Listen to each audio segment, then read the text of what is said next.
Kemba Walker was an NBA All-Star just 3 years ago, but it's officially been announced that he will be playing professional basketball in France. Kemba was once a starter in the All-Star game and averaged over 20 points a game in 5 different seasons. There were literally multiple years where he was the only dude people really knew on the Hornets.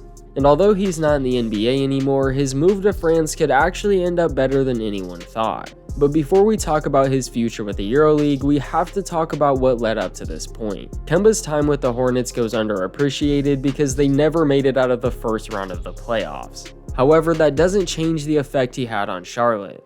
They failed to really draft any good players over the years while he was there, and for that reason they could never get any top free agents. The only reason Kemba stayed there is because he got to be the main guy, and they were also paying him a decent amount of money. The Hornets did have their moments, but they were never really a threat. Kemba would make a dude fall here and there, which gave them attention, but that was about it. People forget how shifty he really was. He was only 6 feet tall, so he had to get creative to get some of his buckets.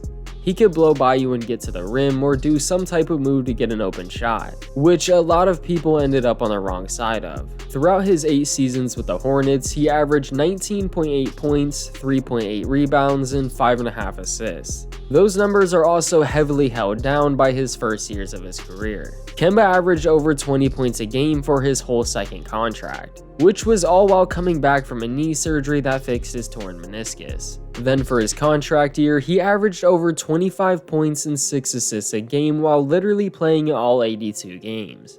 That was even good enough to be named the starting point guard of the 2019 All-Star game. Things at this point seem to be going pretty good. He's averaging the best numbers of his career and making a ton of money in the process. The only thing that's missing is the fact that Kemba really hasn't won anything. He hasn't even been out of the first round of the playoffs, which he only made twice. So then that brings us to the sign and trade between the Hornets and the Boston Celtics. With the Celtics losing the rental of Kyrie Irving, they needed a new point guard. And with Kemba coming off the best season of his career, it made a lot of sense. The previous season, the Celtics lost to the Bucks in the second round, so he was going to a team that has gone farther than him before they even got him. But since they lost Kyrie and Al Horford, that meant they could sign him to a 4-year, $140 million contract, which at first really didn't turn out to be a bad thing. His stats dipped a little bit, but he was also finally playing winning basketball and actually has solid teammates. He averaged 20 points, 4 rebounds, and 5 assists in the 56 games that he played.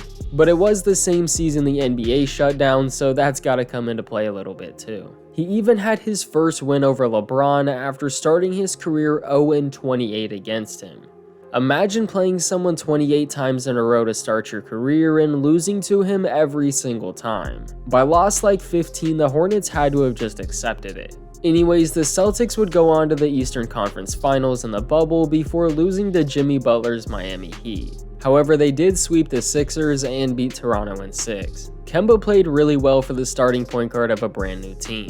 He was one of, if not the best player against the Sixers and was a key player in every series they had. His numbers didn't drop literally at all. He averaged 24 and 5 throughout the 17 games that they played. So for Kemba and the Celtics, it was another good season. However, the next year, things would begin to change. He had to get stem cell injections in his knee before the season started, which caused him to miss the first 11 games. He finished the season playing in 56 of the team's 73 games and averaged essentially the exact same stats as the previous season.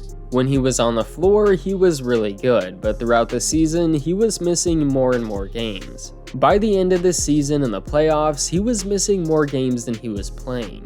And on top of the other injuries, they ended the season with a 500 record, which compared to even the past 2 seasons for the Celtics was a big drop-off. So the team decided to reset and invest in their younger players. This meant getting rid of Kemba Walker, who at first was playing really well, but slowly was getting hurt more and more. So trading him at the time they did was honestly their best shot to get something good in return. They traded him along with a first-round pick to bring back Al Horford, while Kemba Walker and the Thunder were able to reach a buyout agreement. First of all, to be able to come to buyout terms with the Thunder means they were willing to take on money just to let him go. This made him a free agent, so he decided to join his hometown team of the New York Knicks. This also signified that the knee injuries he was dealing with over the past couple seasons were a lot worse than fans got to see. There was no significant injury that caused him to miss a ton of games in front of everybody's eyes.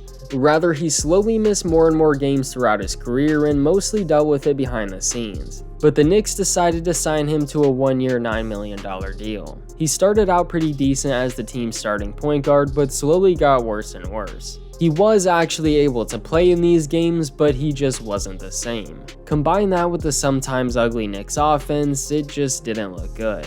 He would lose his spot to other players on the team, but when he finally got minutes again, he had a 44-point game.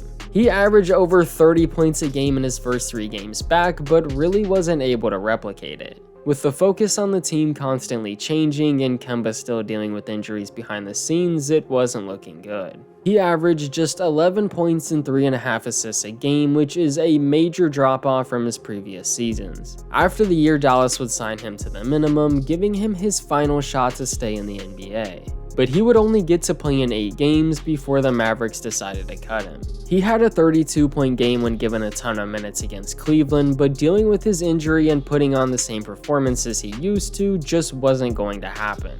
Realistically, he was just too hurt to work his way all the way back up the NBA ladder. No 25-point per game scorer falls out of the league in just a couple years without injuries. People kind of just assumed he wasn't that good anymore because you stopped hearing his name, but that was just because he was always hurt. He was a 6-foot guard that heavily relied on being quick and shifty, so when his knees started to go, so did he. Like we've seen from Lonzo Ball, those knee injuries will knock you down fast. Seeing him fall out of the NBA is sad, but his story is still far from over. Moving to Monaco to play in the French league is better than any option he might have had in the NBA. He's now getting paid millions of dollars to go be one of the main players of one of the best teams in the EuroLeague. Also, do you know what Monaco looks like? That place is amazing. So getting paid to play basketball there is still an absolute dream. He's playing there because he loves basketball and still thinks he has some gas left in the tank. He might not be able to withstand a grueling NBA season, but could be a lot better in the EuroLeague.